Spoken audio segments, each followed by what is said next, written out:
Hello வணக்கம். இன்றைக்கி வீட்டில் இட்லிக்கு தக்காளி சாம்பார் தான் செஞ்சுருந்தேன். டேஸ்ட் பார்த்திங்கன்னா சூப்பராக இருந்துச்சு. செய்கிறது ரொம்ப ஈஸி தான். இது பருப்பு எதுவுமே தேவையில்லை. ஆனால் டக்குன்னு ஒரு சாம்பார் வைக்கணும் அப்படின்னு நினைக்கிறவங்க தக்காளி சாம்பார் வச்சு சாப்பிட்டு பாருங்கள், உங்களுக்கும் ரொம்ப பிடிக்கும். எப்படி செய்யலான்னு பார்த்துடலாமா? அதுக்கு தக்காளியும் வெங்காயத்தையும் நல்லா கட் பண்ணி வச்சுருக்கேன். ஒரு 4 பச்சை மிளகாய் கட் பண்ணி வச்சுருக்கேன். ஒரு குக்கரில் தக்காளியை சேர்த்துக்கலாம். கட் பண்ணதை நான் பெரிய தக்காளி ஒரு 4 தக்காளி எடுத்து கட் பண்ணியிருக்கேன். அதை தான் சேர்த்துருக்கேன். வெங்காயம் 2 பெரிய வெங்காயம் கட் பண்ணியிருக்கேன். ஒரு 4 பச்சை மிளகாய், அவ்வளோதான். நீங்கள் தேவைப்பட்டால் இதில் உருளைக்கிழங்கு கூட சேர்த்துக்கலாம், இல்லைனா கத்திரிக்காய் கூட சேர்த்து செய்யலாம். அப்படி சேர்த்து செய்கிறப்ப டேஸ்ட்டு சூப்பராக இருக்கும். சாம்பாரும் கொஞ்சம் கெட்டியாக வரும். நான் ஆனால் இன்றைக்கி ப்ளெயினாக தான் செஞ்சுருக்கேன். இதில் ஒரு அரை ஸ்பூன் அளவுக்கு மஞ்சத்தூள் சேர்க்குறேன். காரப்பொடி 1 ஸ்பூன் அளவுக்கு சேர்க்குறேன்.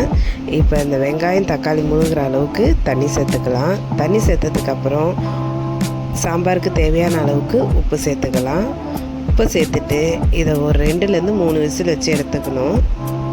என்னோடய குக்கருக்கு நான் 3 விசில் போடுவேன். நீங்கள் உங்கள் குக்கருக்கு பார்த்து சேர்த்துக்கோங்க. இப்போ சாம்பார் அப்படியே இருக்கட்டும். இப்போ தாளிப்பு பார்த்துடலாம். அடுப்பில் ஒரு வானல் சூடானதும் அதில் தேவையான அளவுக்கு ஆயில் சேர்த்துக்கலாம்.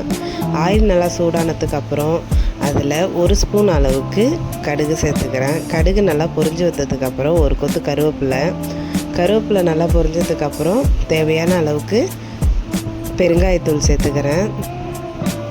இப்போ விசில் போயிடுச்சு, 3 விசில். இப்போ பாருங்கள், நல்லா ஆவி அடிக்குது. எனக்கே தெரியல, சாம்பார் அந்த அளவுக்கு நல்லா ஆவி அடிக்குது. பாருங்கள், நல்லா இந்த மாதிரி கரண்டியாலேயே நல்லா மசிச்சு விட்டுருங்க. மசிச்சு விட்டிங்கன்னா நீங்கள் மத்து வச்சுருந்தீங்கன்னா கூட அது டக்குன்னு கடைஞ்சிடலாம். இப்போ அப்படியே நம்ம இதை வானலில் சேர்த்துடலாம். பாருங்கள், சூப்பராக இருக்குது பாருங்கள் சாம்பார். நீங்கள் இது கூட சேர்த்து காய் சேர்த்து செஞ்சிங்கன்னா இன்னும் கொஞ்சம் கெட்டியாகவும் இருக்கும் சாம்பார், இன்னும் கொஞ்சம் டேஸ்ட்டாகவும் இருக்கும். உருளைக்கிழங்கு சேர்க்கலாம், இல்லைன்னா கத்திரிக்காய் சேர்த்து செய்யலாம். இப்போ கொத்தமல்லி சேர்த்துக்கலாம். இதில் கொஞ்சம் சாம்பார் கெட்டியாகிறதுக்கு நான் தோசை மாவு யூஸ் பண்ணுறேன். நீங்கள் அரிசி மாவு இருந்தால் கூட யூஸ் பண்ணிக்கலாம். தோசை மாவு சேர்த்ததுக்கப்புறம் நல்லா கெட்டியாகிடுச்சு பாருங்கள் சாம்பார். இப்போ உப்பு பத்தலைன்னு நான் கொஞ்சம் உப்பு சேர்த்துக்கிறேன். கொஞ்சமாக புளி தண்ணி சேர்த்துக்கோங்க. புளி தண்ணி சேர்க்குறப்ப டேஸ்ட்டு சூப்பராக இருக்கும்.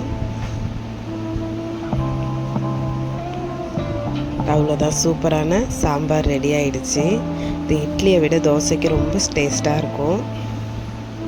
நீங்களும் ட்ரை பண்ணி பாருங்கள். வீடியோ பிடிச்சிருந்ததுன்னா லைக் பண்ணுங்கள், ஷேர் பண்ணுங்கள். மறக்காமல் நம்ம சேனலை சப்ஸ்கிரைப் பண்ணுங்கள். நிறைய பேர் வீடியோ பார்க்குறீங்க, ஆனால் சப்ஸ்கிரைப் பண்ண மாட்டீங்க. சப்ஸ்கிரைப் பண்ணுங்கள். இந்த மாதிரி டெய்லி ஒரு வீடியோஸ் நம்ம சேனலில் வரும். சப்போர்ட் பண்ணுங்கள். இன்னொரு வீடியோவில் பார்க்கலாம். தேங்க்யூ.